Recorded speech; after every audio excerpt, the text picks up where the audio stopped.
petits enfants, c'est Jolina qui vous parle, la marionnette qui raconte des histoires de la Bible aux enfants. Que dirais-tu d'aller à la pêche avec Jésus ou encore de prendre ton petit déjeuner avec lui? Moi, j'aimerais bien. J'aime beaucoup Jésus. Il a toujours quelque chose de bon à m'apporter. Les disciples de Jésus ont eu cette chance. Jésus leur a fait 2 surprises. Ils ne s'y attendaient pas. Jésus est ressuscité, mais il n'est plus avec eux. Il est déjà venu 2 fois leur parler. Et ce matin-là, leur ami Jésus vient les voir pour la 3e fois. Nous partons au bord du lac de Tibériade, Jolina. C'est là que les disciples aiment aller à la pêche. Oui, c'est bien là que les 7 disciples de Jésus partent à la pêche dans une barque. Toute la nuit, ils jettent le filet. Et alors, lorsqu'ils le remontent, pas de poisson, rien, le filet est vide. Toute la nuit à pêcher sans rien prendre.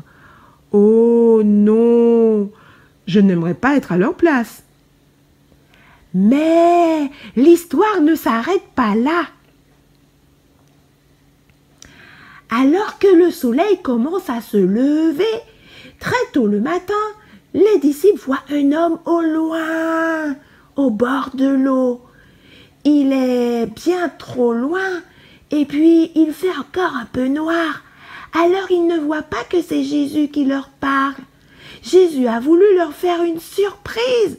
Il leur dit: « Eh bien, est-ce que vous avez pris du poisson ?» « Non, répondent-ils tous ensemble.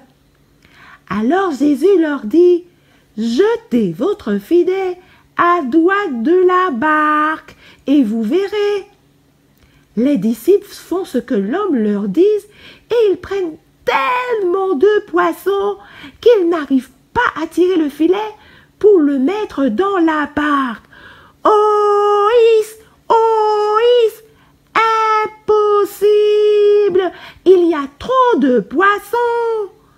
Il faut ramener le filet à terre sans le sortir de l'eau. Le soleil est déjà levé. Il fait moins noir et Jean, le disciple que Jésus aime, dit à Pierre: « Mais c'est Jésus !» Quand Pierre entend cela, il met rapidement son vêtement sur lui et il se jette dans l'eau. Plouf! Quelle surprise! Jésus à la pêche avec eux! Les disciples ne peuvent cacher leur joie.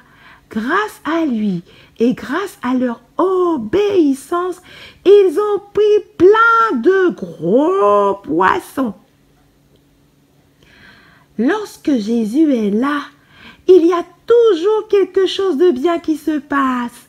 Mais, chers enfants, ce n'est pas tout. Il y a une 2e surprise. C'est de surprise en surprise. Eh oui, Jésus dit aux disciples: « Venez manger, venez prendre un bon petit déjeuner.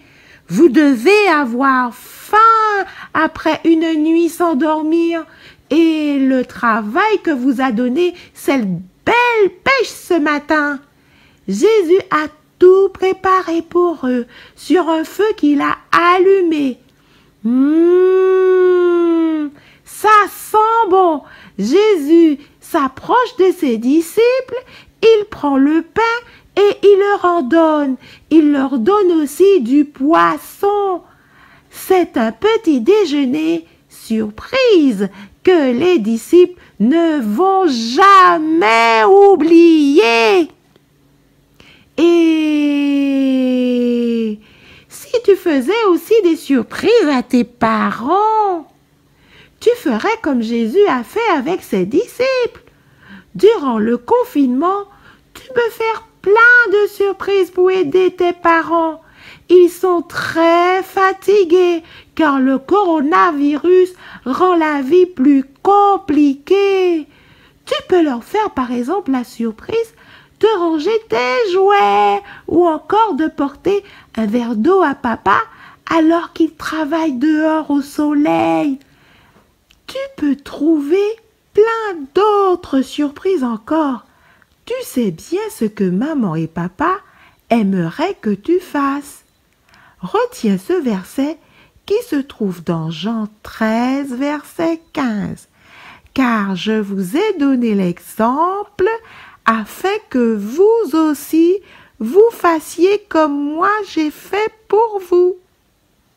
Tu pries avec moi? Seigneur, je veux ressembler à Jésus.